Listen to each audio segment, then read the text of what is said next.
Assalamualaikum warahmatullahi wabarakatuh. Selamat datang adik-adik semua. Kelas 8, kita hari ini belajar lagi ya. Masih dalam bab yang sama, struktur dan fungsi tumbuhan ya. Sebelum itu jangan lupa di subscribe channel ini ya. Nah, kalau kemarin kita sudah belajar tentang struktur dan fungsi akar, batang, dan daun. Nah, sekarang kita akan coba belajar tentang struktur dan fungsi bunga, buah, dan biji ya. Nah, ingat, bunga, buah, dan biji ini adalah organ generatif. Ketiga organ ini bertanggung jawab terhadap proses perkembangbiakan. Bagaimana sih struktur ketiga organ ini? Mari kita pelajari. Nah, pertama kita akan coba belajar bunga. Ingat ya, kalau kamu pernah ngunjungin taman, kamu akan menemukan banyak sekali tumbuhan berbunga. Coba deh amati bunga pada masing-masing tanaman. Apakah semua bunga memiliki bentuk dan struktur yang sama? Ternyata beda. Nah, bunga ternyata beda apa sama? Nah, kita coba cek ya. Nah, ini adalah struktur dari bunga. Ada mahkota, ada kepala sari, ada kepala putih, ada bakal biji, ada dasar bunga, ada kelopak, ada tangkai. Kita coba bahas satu persatu ya. Nah, pertama kelopak bunga. Ini adalah rangkaian terluar berwarna hijau. Ya, lihat tanda panah kelopak bunga. Nah, ya, warna hijau biasanya. Kemudian ada mahkota bunga. Nah, ini adalah rangkaian yang lebih dalam dari bunga. Ya, mahkota tuh berarti yang paling kita lihat tuh mahkota bunga. Kemudian ada yang namanya benang sari. Nah, benang sari ini adalah organ reproduksi jantan pada bunga. Kalau pada manusia ada yang namanya sperma. Kalau di bunga ada yang namanya benang sari. Ya. Nah, kemudian selain benang sari ada yang namanya kepala putik. Nah, kalau tadi benang sari organ reproduksi jantan, kalau kepala putik organ reproduksi betina pada bunga. Ada yang namanya bakal biji. Nah, ini dia nih, bakal biji inilah tempat sel kelamin betina ya. Ingat, tempat sel kelamin betina ya. Tahu nggak sih, bunga yang memiliki serangkaian kelopak bunga, mahkota bunga, benang sari dan putik ini disebut dengan bunga sempurna. Ya, contoh bunga kembang sepatu dan bunga merak. Tapi kalau bunga yang tidak memiliki keempat rangkaian ini, nah ini akan disebut dengan bunga tidak sempurna. Contoh bunga melinjo atau bunga rosella. Ya, itu bedanya. Kalau bunga sempurna punya keempat komponen utama. Tadi tuh kelopak, mahkota, benang sari sama putik. Tapi kalau bunga tidak sempurna itu tidak memiliki keempat rangkaian tersebut. Gitu ya. Nah, sebenarnya fungsi dari bunga ini apa sih, Kak? Nah, kita coba bahas satu persatu. Pertama, bunga ini berperan dalam reproduksi dan perbanyakan tumbuhan. Bunga adalah bagian yang paling penting dalam tumbuh-tumbuhan. Peran sangat penting dalam proses reproduksi seperti pembentukan buah dan biji.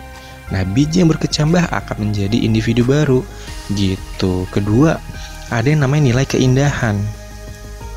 Salah satu alasan tumbuhan berbunga ditanam di kebun ataupun di rumah, ya karena kita yang menikmati keindahannya, bener nggak? Keindahan warna serta keharuman baunya. 3. Sumber makanan. Nah, nektar dari tumbuhan ini akan menghasilkan makanan bagi serangga. Nah, ternyata ini sumber makanan buat mereka nih. Gitu ya. Tapi pertanyaannya, apa sih yang terjadi pada bunga setelah berlangsungnya proses fertilisasi? Setelah sel kelamin jantan sama sel kelamin betina bertemu. Nah, yang terjadi sama bunga apa ya? Mungkin kebanyakan orang nggak tahu loh tentang ini. Nah, ternyata mungkin bagi sebagian orang, ilmu yang akan kakak sampaikan ini akan jarang diketahui. Ternyata bunga-bunga ini ya pada umumnya akan berubah. Ya, baik dari kelopak, mahkota, dan sebagainya. Ya, ketika mengalami proses fertilisasi, yaitu pertemuan antara sel kelamin jantan sama betina. Nah, perubahan apa sih? Pertama, warna bunga memudar. Awal merah jadi merah muda. Kedua, kelopak, mahkota, dan benang sari gugur. Jadi, kalau kamu melihat bunga yang kelopak mahkotanya gugur, bukan berarti bunganya mati, tapi ini mereka sedang atau sudah terjadi proses fertilisasi. gitu ya. Nah, kemudian bakal buah membesar dan menjadi buah. Dan keempat, dinding bakal buah menjadi kulit buah. Terakhir, di dalam bakal buah, bakal biji mulai berkembang menjadi biji.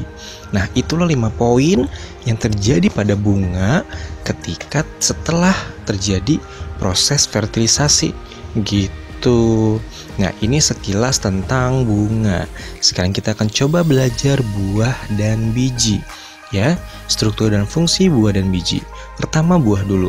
Mungkin kalian pernah melihat buah-buah ini, buah mangga, buah stroberi, kemudian buah jeruk ya. Nah, buah-buah ini adalah ovari yang masak setelah terjadi proses fertilisasi ya.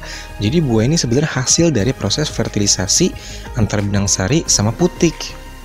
Jadi definisi buah ini sepertinya tidaklah lazim digunakan ya. Tapi secara umum, pengertian buah ini adalah sesuatu yang dapat dimakan, enak dan berdaging. Tapi definisi ilmiahnya ini adalah ovari yang masak, yang sudah masak, yang sudah matang setelah terjadi proses fertilisasi gitu. Nah, contoh kita coba lihat buah mangga ya. Buah ternyata memiliki 2 bagian, kulit terluar dan bijinya. Nah, kulit buah terbentuk dari dinding bakal buah. Kulit buah ada yang tebal, ada yang tipis.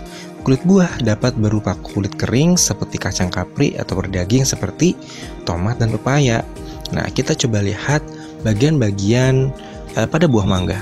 Coba lihat, ada yang namanya exocarp, ada yang namanya mesocarp, ada yang namanya endocarp. Exocarp, nah ini adalah kulit terluar ya. Bisa disebut dengan exocarp, bisa disebut dengan epicarp ya. Kemudian ada yang namanya mesocarp, nah ini kulit tengahnya ya, lapisan tengah yang berdaging. Kemudian endocarp, nah ini dia dinding kerasnya ya, atau kulit dalam gitu. Jadi biji yang terbentuk dalam bakal biji ini berada di dalam dinding buah ya. Nah, buah ada yang hanya memiliki 1 biji seperti mangga, rambutan, tapi ada juga yang punya banyak biji kayak tomat, jeruk, apel, stroberi. Stroberi bukan ya, dan sebagainya. Nah, itu buah. Sekarang bagaimana dengan biji ya? Nah, coba lihat biji berikut. Biji itu mengandung bakal calon tumbuhan dan cadangan makanan untuk pertumbuhan. Calon tumbuhan. Nah, intinya biji ini adalah embrio yang nantinya akan menjadi tumbuhan baru. Ya, nah bagian-bagian biji ini adalah embrio, 1 atau 2 keping kotiledon. Coba lihat gambar. Ini adalah gambar kacang sama jagung ya. Yang atas kacang, yang bawah jagung. Coba lihat di mana posisi kotiledon begitu dengan jagung ya. Ini perbandingan antara tumbuhan dikotil dan monokotil ya. Mana bakal tumbuhannya, mana embrionya, mana kotiledonnya, mana kulit yang melindunginya. Nah, ini dia. Jadi embrio terdiri dari plumula dan radicula.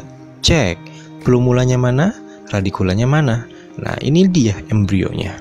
Kotiledon memiliki cadangan makanan untuk energi pertumbuhan tumbuhan baru. Nah, itu jadi kotiledon fungsinya sebagai tempat penyimpanan cadangan makanan, ya. Nah, pertanyaannya sekarang, emang fungsi buah sama biji itu apa sih? Nah, apa ya fungsinya? Nah, pertama, dinding buah itu menjaga biji dan embrio yang ada di dalam biji. Kemudian, buah ini adalah tempat penyimpanan cadangan makanan. Buah membantu dalam penyebaran biji. Kemudian terakhir, biji ini adalah alat perkembangbiakan utama karena mengandung calon tumbuhan baru. Nah, sekarang kita akan coba lihat pemanfaatan struktur tumbuhan dalam teknologi.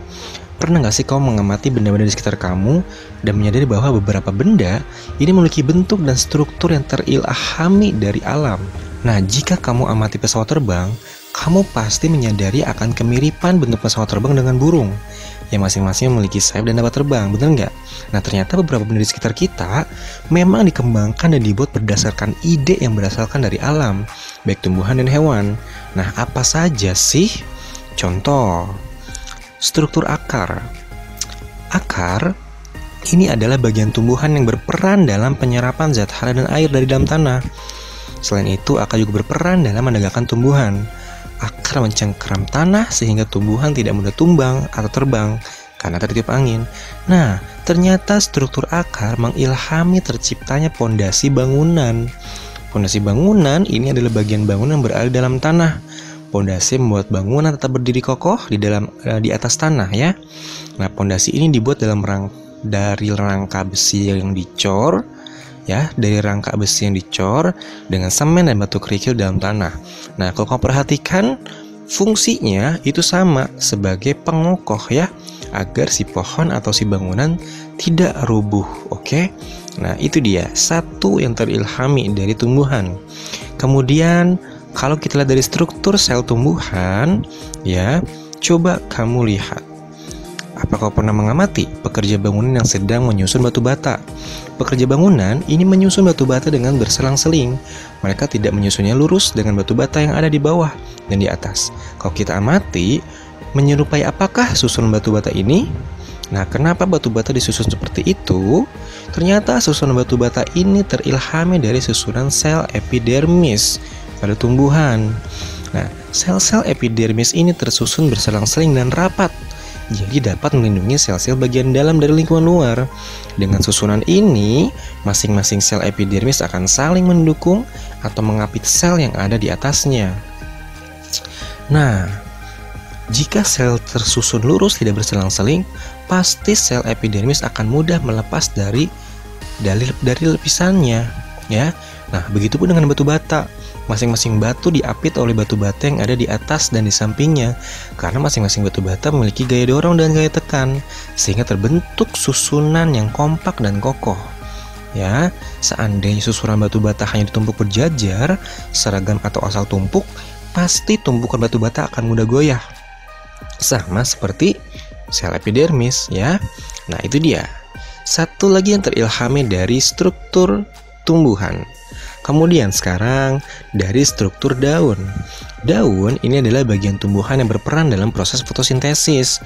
Pada umumnya daun berbentuk tipis dengan permukaan yang lebar, sehingga memungkinkan daun menyerap banyak cahaya matahari untuk fotosintesis.